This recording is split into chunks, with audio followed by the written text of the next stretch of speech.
मङ्गलं भगवान् विष्णु मङ्गलं गरुडध्वज मङ्गलं पुण्डरीकाक्ष मङ्गलाय तनो हरे। गुरु ब्रह्मा गुरु विष्णु गुरुर्देव महेश्वर गुरु साक्षात् परब्रह्म तस्मै श्री गुरुवे नमः। यं ब्रह्मा वरुणेन्द्र रुद्र मरुतस्तुन्वन्ति देव्यैस्तवै वेदै संज्ञपदकर्मोपनिषदै गायन्ति यं सामगा। ध्यानावस्थित तत्गतेन मनसा पश्यन्ति यं योगिनो यस्यन्तं न विदुषुरसुरगणा देवाय तस्मै नमः।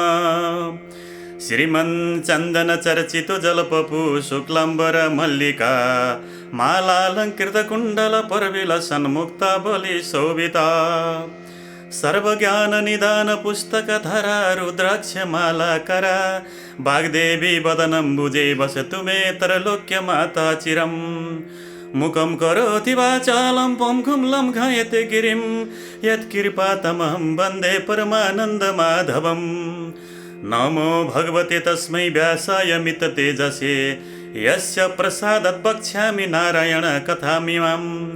नारायणं नमस्कृत्य नरं चैव नरोत्तमं देवीं सरस्वतीं व्यासं ततो जयमुदीरये। श्री स्वस्तानी परमेश्वरे नमः। अथ त्रयोदशो अध्याय। आज 13औं अध्याय 13औं दिनमा हामी प्रवेश गरेका छौँ। यस अध्यायमा पार्वतीको विवाहको वर्णन गरिएको छ। एकाग्र भएर श्रवण गर्नुहोला। कुमारजी आज्ञा गर्नुहुन्छ हे अगस्त्य मुनि।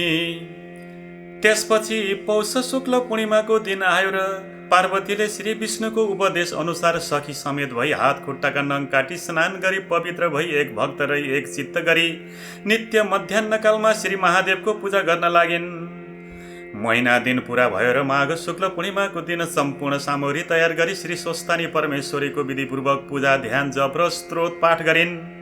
देवराज इन्द्रले त्यो समाचार पाएर देवताहरूसित भने, हे देवता हो, अब पापिष्ट तारकासुरको नाश हुने समय आयो, किनकि हिमालय पर्वतकी पुत्री पार्वतीले महादेव स्वामी पाएपछि उनका गर्भबाट पुत्र जन्मनेछन्। तिनै कुमारले हाम्रो शत्रु तारकासुर दैत्यलाई मारिदिनेछन् अनि हामी अमरावती प्राप्त गरी राज्य सुख भोगौँला। फेरि महादेव सतीदेवी मर्नाले शोक गर्दै सम्पूर्ण पृथ्वी भ्रमण गरिसकेर उत्तरापन्थमा गई काम क्रोध लोभ मोह त्यागी सम्पूर्ण इन्द्रियहरू रोकी तिनै नेत्र बन्द गरी केवल परब्रह्ममा चित्त लगाएर ठुलो कष्टले तपस्या गरिरहेका छन्। अत महादेवलाई तपस्याबाट च्युत गराई फेरि काम क्रोध लोभ मोहमा ल्याउने उपाय के छ? यदि सुरराजले भनेको सुनि देवताहरूले भने, हे देवेन्द्र, यो काम गर्न कामदेव बाहेक अरू कसैले सक्दैनन्। अत कामदेव गई महादेवको हृदयमा काम बाण प्रहार गरेर आउन्। यति देवताहरूको कथन सुनि देवेन्द्रले स्वीकार गरी कामदेवलाई डाक्न तुरुन्तै वायुलाई पठाए। वायु पनि तत्काल गएर कामदेवलाई इन्द्रको आज्ञा सुनाई लिएर आइन्। अनि कामदेवले इन्द्रलाई मलाई के कामले डाक्नु भयो भनी सोधेपछि इन्द्रले भने, हे कामदेव, सतीदेवी मर्नाले महादेव उत्तर पन्थमा गई काम क्रोध लोभ मोह त्यागी सम्पूर्ण इन्द्रिय रोगेर परब्रह्ममा चित्त लगाई तपस्या गरिरहेका छन्। महादेव बिना यो संसारको रक्षा को गर्ला? अत तिमी त्यहाँ गई महादेवलाई काम बाण हानी फेरि काम क्रोध लोभ मोहमा ल्याऊ। यति सुरेन्द्रको आज्ञा सुनि हुन्छ भनी आफ्नी पत्नी रति समेत भई उत्तरापन्थमा गए। हे अगस्त्य मुनि, कामदेव त्यहाँ पुगेर पहिले शिवलाई साष्टाङ्ग दण्डवत गरी सुरराजको आज्ञाले काम बाण कानसम्म खैँची मर्मस्थान ताकेर प्रहार गरे। अनि महादेवले थाहा पाएर क्रोधित भई सहस्र आँखा उगारेर हेर्नासाथ तिनै नेत्रबाट अग्निका ज्वाला निस्की कामदेवलाई भस्म पारिदियो। तब कामदेवकी स्त्री रतिले आफ्ना स्वामी भस्म भएको देखि अनेक प्रकारले शोक गर्दै शिवजीका पाउमा परेर बिन्ती गरिन्, हे प्रभु, यो अपराध मेरा स्वामीको होइन, देवराजको आज्ञाले हजुरको हृदयमा कामबाण प्रहार गरेको हो। हे जगदीश्वर, मदेखि प्रसन्न भई स्वामी दान दिनुहोस्। हे शम्भो, हजुर दुष्टजनको संहार र साधुजनको रक्षा गर्ने यस्ता हजुरलाई कोटि कोटि नमस्कार प्रणाम छ। हजुरको स्तुति गर्न शेषनाग र सरस्वतीले पनि सक्दैनन् भने म जस्तीले कसरी सक्नेछु। हे भक्त वत्सल, मलाई विधवा नतुल्याई मेरा स्वामीको जीवन दान दिएर मलाई सन्तुष्ट पार्नुहोस्। रतिले त्यसरी स्तुति गरेको सुनि महादेवलाई दया जाग्यो र आज्ञा गर्नुभयो, हे रति, यस जन्ममा न अब तिमी स्वामी पाउन सक्दिनौ। द्वापर युगको अन्त्यमा विष्णु भगवानले अवतार लिनेछन्। तिम्रो स्वामी तिनै कृष्णका पुत्र प्रद्युम्न भएर जन्म लिनेछन् अनि तिमी दुवैको भेट होला।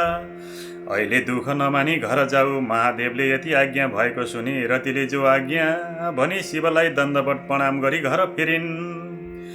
त्यसपछि महादेवले सतीदेवीलाई सम्झी कहाँ जन्म लिन गइन् भनी ध्यान दृष्टिले विचार गर्दा हिमालय पर्वतकी पुत्री पार्वती भएर जन्मी श्री महादेव पाऊँ भनी नाना तीर्थ व्रत तप जप आदि गरेको र विष्णुको उपदेशले श्री स्वस्थानी परमेश्वरीको व्रत गर्न लागेको थाहा पाएर अब तिनको चरित्र हेर्दछु भनी देवेन्द्रको रूप धारण गरी हातमा वज्र लिई ऐरावत हात्तीमा चढेर पार्वतीले व्रत गरेको स्थानमा पुग्नुभयो।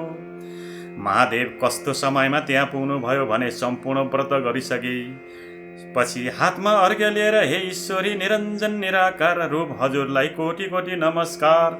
सम्पूर्ण व्रत पनि तिमी, सृष्टि स्थिति संहार गर्ने पनि तिमी, पञ्चमहाभूत र सत्व रज तम त्रिगुण पनि तिमी, यो समस्त ब्रह्माण्डमा आत्मस्वरूप भएकी र आदिशक्ति पनि तिमी, कालस्वरूप पनि तिमी, आदि मध्य अन्त्य पनि तिमी, यस्ती अव्यक्त स्वरूप भएकी तिम्रो गुणगान गर्न शेष र सरस्वतीले पनि नसकेको म कसरी सक्नेछु। मेरो पूजाले प्रसन्न हुनुहोस् भनी अनेक प्रार्थना गरेर प्रसाद झिक्न लागेको बेलामा इन्द्र स्वरूप महादेव टुप्लुक्क पुग्नुभयो।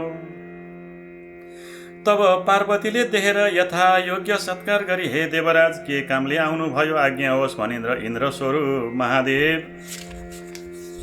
आज्ञा गर्नुहुन्छ। हे पार्वती, तिम्रो श्रद्धा भक्ति देखेर म प्रसन्न भएँ। महादेव स्वामी पाउन भने तिमीले यो व्रत गर्यौ, तर ती महादेव कस्ता छन् भने बौलाहा जस्ता महानिर्घिनी, नाकका गहना लगाएका, बाघको छाला कम्मरमा बेरेका, भूत प्रेत प्रमथ गण साथमा लिई बुढो गोरुमा चढेका, दाहिने हातमा डम्बरू र बायाँ हातमा त्रिशूल लिएका, विष भाङ धतुरो खाई निर्लज्ज झैँ डुल्ने र अघोर मूर्ति भई सिंहासनमा वास गर्ने तिमी भने यस्ती परम सुन्दरी छौ। यस्ती सुन्दरीलाई त्यस्ता महादेव स्वामी कदापि योग्य छैनन्। म सम्पूर्ण देवताको राजा हुँ, बरु मलाई स्वामी तुल्याऊ, स्वर्गकी रानी भएर अलभ्य सुख भोग गर। यति इन्द्र स्वरूप महादेवको आज्ञा भएको सुनि पार्वती रिसले चुर भई भन्न लागिन्, हे पापिष्ट इन्द्र, मैले यस्तो श्री स्वस्थानी परमेश्वरीको व्रत गरेको स्थानमा आएर महादेवको निन्दा गर्यौ। म यो सहन सक्दिनँ, अब म तिमीलाई श्राप दिन्छु भनी श्राप दिन तयार भइन्द्र इन्द्र स्वरूप महादेव डराई, हे पार्वती, म इन्द्र होइन, तिम्रो चरित्र हेर्न इन्द्रको रूप धारण गरेर आएको हुँ। धन्य तिम्रो भक्ति, तिम्रो तपस्याले म सन्तुष्ट भएँ भनी आफ्नो ज्योति स्वरूपको दर्शन दिनु भएर पार्वतीले महादेवको दर्शन पाएर मनमा आनन्द मानी साष्टाङ्ग प्रणाम गरिन्। अनि जगदीश्वर, मैले अनेक व्रत दान यज्ञ जप तप गरेँ, तैपनि हजुरको दर्शन पाइन।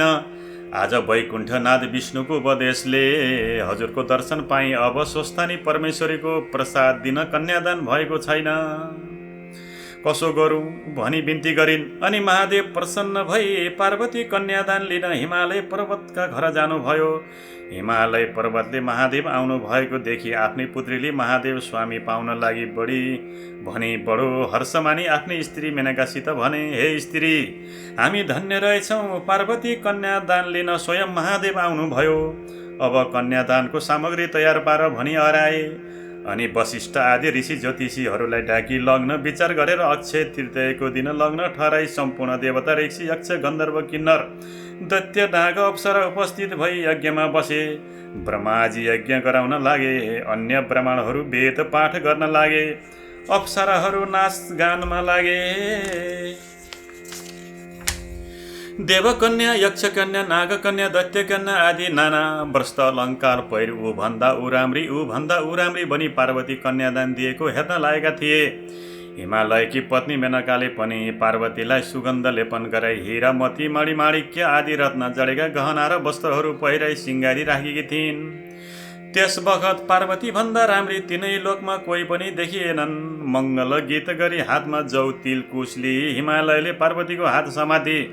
मेनकाले सुवर्णको कमण्डलुले जलको धारा दिई कन्यादानको सङ्कल्प पर्दा हिमालयले सोधे, हे ईश्वर, यस शुभ लग्नमा म आफ्नै पुत्री कन्यादान दिन तयार छु। हजुरको गोत्र के हो? बिना गोत्रले गरेको काम अधुरो हुन्छ र शुभ कर्मको फल पनि प्राप्त हुँदैन भनी शास्त्रहरूको कथन छ। हिमालयको त्यस्तो वचन सुनि महादेवले केही पनि उत्तर दिन नसकी लाज मानी अधोमुख गरिरहनु भयो। हिमालयले पनि पार्वतीको हात समाती महादेवको मुखमा हेरिरहे। विष्णु प्रवृत्ति समस्त देवता यक्ष किन्नर गन्धर्व दैत्य नाग आदि कसैले पनि यो त्यसै हो भन्न सकेनन्। त्यसै मौकामा नारद मुनि सतीदेवीका हाडको यन्त्र बनाई शिवगीत गाउँदै हिमालय कहाँ आइपुगे र सबै कुरा सुनिसकेपछि भने, हे गिरिराज, जो सम्पूर्ण ब्रह्माण्डको सृष्टि स्थिति समार गर्दछन्, जो अहिले एउटै छन् तापनि आफ्नो मायाले ब्रह्मा विष्णु महेश 3 रूपका बन्दछन्। आदि पुरुष यिनै हुन्, यिनका माता पिता पनि छैनन्, जात पनि छैन र गोत्र पनि छैन। सर्वव्यापी पनि यिनै, 33 कोटी देवताका माता पिता पनि यिनै। फेरि 14 भुवनमा भएका समस्त जीवात्माका हृदयमा बसेर पाप पुण्यको साक्षी भइरहेका पनि यिनै। निरञ्जन निराकार पनि यिनै। यस्ता ईश्वरको महिमा वर्णन गर्न 1000 जिब्रा भएका शेष नाग र सरस्वतीले पनि नसकेको म कसरी सकौँला। अतः शङ्का नमानी जगदीश्वर महादेवलाई पार्वती कन्या दान देऊ। नारद मुनिले यति भनेको सुनि सम्पूर्ण देवता यक्ष गन्धर्व किन्नर नाग आदिले नारद मुनिले सत्य भन्दै समर्थन गरे। अनि हिमालयले महादेवलाई पार्वती कन्यादान दिए। पार्वतीले महादेवको गलामा फुलको माला पहिराइन् र 3 पल्ट प्रदक्षिणा गरी पाउमा ढोगिदिन्। हिमालयले पनि आएका जति सबैलाई देवता यक्ष गन्धर्व किन्नर दैत्य नाग आदित्यलाई भोजन गराई यथा योग्य दक्षिणा दिए। त्यसपछि सबैले हिमालयसित भने, हे हिमालय, तिमी धन्य रहेछौ। तिमी झैँ भाग्यमानी 7 द्वीप नवखण्डमा पनि हुन दुर्लभ छ।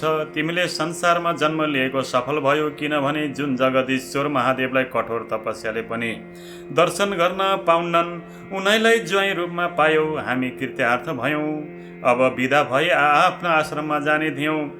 निमन्त्रणामा आएका सबैले यति भनेपछि हिमालयले आदरपूर्वक सबैलाई बिदा दिएर सबै आफ्ना आश्रममा जाँदा भए। इति श्री स्कन्द पुराणे केदारखण्डे माघ महात्म्य कुमार गत्स्य समाधि श्री स्वस्तानी परमेश्वरी व्रत कथायां पार्वती विवाह वर्णनम नाम त्रयोदशो अध्याय। श्री स्वस्तानी परमेश्वरी नमः। सम्पूर्ण श्रद्धालु भक्त सज्जन, कथा श्रवण गरिसकेपछि अन्तिममा पुष्पाञ्जलीको लागि हातमा चन्दन अक्षता फूल लिएर सरिक हौं। उपनयतु मङ्गलव सकल जगन मङ्गलालय श्रीमान दिनकर किरण नियोदित नव नलिन दलन वेक्षण कृष्ण काले वर्षतु पर्जन्य पृथ्वी सस्य शालिनी देशोऽयं क्षोभरहितो ब्राह्मण सन्तु निर्भया अपुत्र पुत्रिण सन्तु पौत्रिण निर्धना सदना सन्तु जीवन्तु शरदां शतम् तत्रैव गङ्गा यमुना च तत्र गोदावरी सिन्धु सरस्वती च तीर्थानि सर्वाणि वसन्ति तत्र यथा च्युतो कथा प्रसङ्ग या कुन्देन्दु तुषारहार धवला या शुभ्रवस्ता विर्ता या वीणा वरदण्ड मण्डितकर या श्वेत पद्मासना या ब्रह्माच्युत शङ्कर परिवृत्ति देवै सदा वन्दिता सा मां पातु सरस्वती भगवती निशेष जड्यपहा कायेन वाचा मनसिद्धि यद्वा बुद्ध्यात्मना वा प्रकृति स्वभावात् करोमि यत् सकलं परस्मै नारायणेति समर्पये तत्। श्री स्वस्तानी परमेश्वरी नमः।